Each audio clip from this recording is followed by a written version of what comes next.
السلام علیکم۔ سالوں سے ایک یہ روایت ہے کہ ماں باپ اپنی اولاد کے لیے صرف اچھا ہی یہ سوچ رہے ہیں۔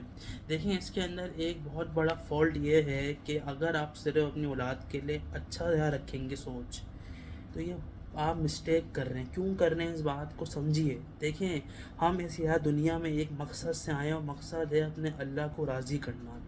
اب مجھے آپ ایک یہ بات بتائیے، اگر آپ اپنی اولاد کے لیے صرف اچھا ہی سوچ رہے ہیں تو یہ آپ غلط کر رہے ہیں۔ یہ اللہ کا نظام نہیں ہے۔ آپ انسان ہیں، انسانی طور پہ ایک یہ انسان کی یہ ہوتی ہے، انسان کے اندر ایک یہ فطرت ہے کہ وہ اپنے لیے اور خاص طور پہ اپنوں کے لیے، اسپیشلی اپنی اولاد کے لیے اچھا سوچتا ہے۔ لیکن ہمیں یہاں پر یہ سوچنا پڑے گا کہ ہم یہاں پہ اپنی فرضی سے نہ آئے ہیں اور نہ ہم اپنی مرضی سے رہ سکتے ہیں، اور نہ ہی ہم اپنی مرضی کے رولز ریگولیشن یا رکھ کے زندگی کو گزار سکتے ہیں۔ اگر ہم لوگ یہ گزار رہے ہیں جو ہم یار بہت سالوں سے یہ گزار رہے ہیں، تو ہم رونگ کر رہے ہیں۔ اسی وجہ سے ہمیں یہاں سٹریس ہوتا ہے، مشکل ہوتی ہے، ڈپریشن ہوتا ہے۔ اسی وجہ سے اسپتالوں کے دن بہ دن اگر آپ یہ سینسز نکالیں تو مریض جو ہے وہ انکریز ہو رہے ہیں، اور خاص طور پہ جو ہے وہ اس طرح کی جو بیماریاں ہیں مین، یا شوگر کی، ہارٹ کی، اور اس طرح کی جو ہیں بیماریاں جو آپ کو سٹریس سے آتی ہیں، ٹینشن سے آتی ہیں، وہ انکریز ہو رہی ہیں۔ لوگ اس کا شکار ہو رہے ہیں۔ اس کی یہی وجہ ہے سب سے پہلے کہ میں نے جو بات کرا کہ ماں باپ اپنی اولاد کے صرف اچھا سوچ رہے ہیں۔ اس بات کو سمجھیے سکون سے ایک جگہ پہ بیٹھ کے کہ اگر آپ صرف اچھا ہی سوچیں گے تو اس کا مطلب ایک ہوگا۔ آپ کی خواہش ہے مثلاً کہ آپ کا بیٹا ایک یا ڈاکٹر بنے، آپ کا بیٹا اے اسٹار لائے اپنے پورے اسکول لائف میں، پورے اسکول لائف میں صرف وہ لائے اسٹار، تو اگر وہ پورے اسکول لائف میں اسٹار یا لاتا رہا، آگے جا کے وہ ایک بہت بڑا آپ کی خواہش کے مطابق یا ڈاکٹر بن گیا، تو اس کے اندر آپ ہو جائیں گے خوش، بہت اچھی بات ہے۔ آپ کی اولاد خوش ہو جائے گی، بہت اچھی بات ہے۔ لیکن اس کے اندر صرف اور صرف یہی ہوتا رہے گا۔ دوسرے برعکس کے اندر اللہ کی نظر سے اگر ہم دیکھیں اور اس کی نظر سے دیکھنا ہے، اس میں اللہ امتحان لیتا ہے، اور امتحان کا مقصد سمجھیں۔ اگر آپ صرف جیتتے رہیں گے تو میری اور آپ کی عقل یہی کہتی ہے کہ ہم صرف ہیپی ہوتے رہیں گے، ہمیں کوئی مسئلہ نہیں ہوگا۔ اب کیا اس میں اللہ کا امتحان ہے؟ آپ خود بتائیں نا۔ دیکھیے، یہ ہم سوچ ہی کراتے ہیں، صرف اچھا نہیں۔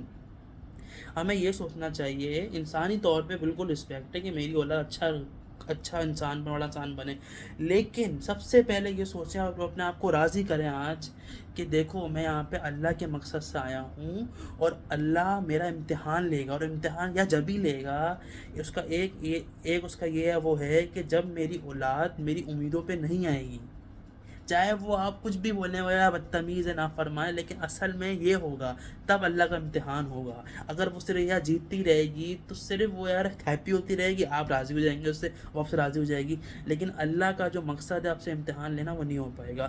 اچھا، اس میں ایک اور یہ مثال ہے آپ لوگوں کے آسانی کے، میری آسانی کے لیے، کہ آپ چاہ رہے ہیں کہ آپ کی اولاد کا اے اسٹار آئے لیکن اس کا سی آ گیا۔ اب آپ کا امتحان وہاں پہ یار ہو گیا ہے شروع۔ کیسے؟ کہ آپ اپنی خواہشوں کو، امیدوں کو جو آپ نے رکھی ہوئی تھیں، آپ نے کہا کوئی بات نہیں، میرا مقصد یہاں پہ یہ نہیں تھا کہ میری اولاد کا اسٹار آ جائے میں خوش ہوں، بلکہ میرا مقصد تو یہ تھا اصل کہ میری اولاد کا اسٹار نہیں سی آ گیا، اب میں اللہ سے راضی ہو جاؤں گا۔ اس بات کو سمجھیے، لیکن ایک ہی آپ یا فارمیٹ پہ رہیں گے اپنے پہ تو کبھی نہیں ہو پائے گا۔ زندگی کو اللہ کی نظر سے دیکھیں تاکہ آپ سکون میں رہیں اور آپ کی اولاد سکون میں رہے۔ آپ خود بتائیں، آپ اس بات کو شاید یہ ایکسیپٹ بھی نہ کریں، لیکن آپ کی اولاد کی بھی یہ سوچ ہو گئی ہے کہ بس میں بہت انسان اچھا بن جاؤں۔ یار اس لیے تھوڑی نا دنیا میں ہے، خود آپ کی عقل بھی یہ کہہ رہی ہے نا کہ میں جو بات کہہ رہا ہوں اللہ کے سے وہ ٹھیک کہہ رہا ہوں۔ بالکل اچھے کی سوچ رکھیں، محنت بھی کریں، لیکن یہ سوچیں کہ امتحان پر کیسے ہوگا۔ امتحان جب ہوتا ہے جب آپ کی اولاد آگے نہیں بڑھ پاتی، خواہش میں نہیں آ پاتی، خواہش کے مطابق زندگی گزر، پھر تو امتحان ہوگا، پھر تو وہ اللہ سے ہو پائے گی راضی۔ یہ مقصد ہے ہمارا آنے کا دنیا میں۔ اس کے اندر بہت اچھی بات میں ایڈ کروں گا تاکہ آپ لوگوں کو سکون اور ملے کہ اللہ نے کیا فرمایا ہے کہ اولاد اور مال کو میں نے تمہارے لیے آزمائش کے لیے بھیجا ہے۔ اس کے بعد پھر اللہ پاک نے یہ کہا ہے کہ فائدہ اور نقصان تمہارا صرف یا مجھ سے ہے، میری یا ذات سے ہے۔ اولاد فائدہ نقصان تمہیں نہیں دے گی، اولاد تو تمہارے امتحان کے لیے آئی ہے۔ اگر وہ تمہیں صرف خوشی دیتی رہے گی، فائدے دیتی رہے گی، اور تم صرف یہ سوچ رہے ہو کہ بس وہ آگے بڑھ جائے، تو اس کے اندر اللہ کا مقصد نہیں ہو پائے گا پورا۔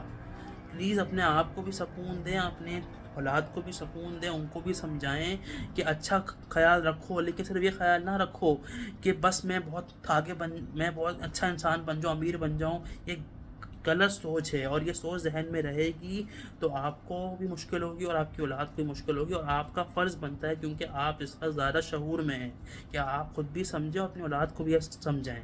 اور ایک بات کا بہت اچھی بات ہے، بات کا اختتام بھی یہاں پر ہوگا اللہ کے حکم سے، کہ ہار اور جیت ہر انسان کے لیے یہ ہے کہ وہ اللہ سے راضی ہو جائے، بڑے سے بڑے نقصان میں بھی اللہ سے راضی ہو جائے، اور بڑی سی بڑی جیت میں بھی اللہ سے ہو جائے راضی۔ یہ آپ کی جیت ہے، سوری ہار تو ہے ہی نہیں، یہ آپ کی جیت ہے صرف، کہ آپ کو اللہ سے راضی ہو جانا ہے۔ اس پہلو کو زندگی سے نکال دیں کہ میری ہار اور جیت نہیں، اس کے لیے دنیا میں نہیں آئے میرے بھائی، یہ سب چیزیں بعد میں، یہ سب چیزیں ذریعہ ہیں۔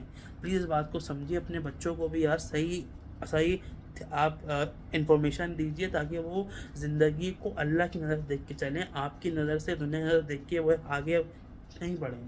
پلیز اس بات کو آپ یار ایکسیپٹ بھی کریں، سمجھے بھی۔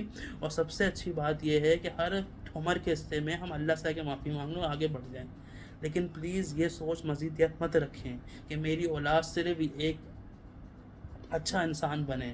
تو پھر اللہ کا امتحان جب بھی ہوتا ہے جب مشکلات آتی ہیں، اچھائی میں تو صرف ہیپینس ہوتی ہے۔ بات کو سمجھیے پلیز۔ السلام علیکم۔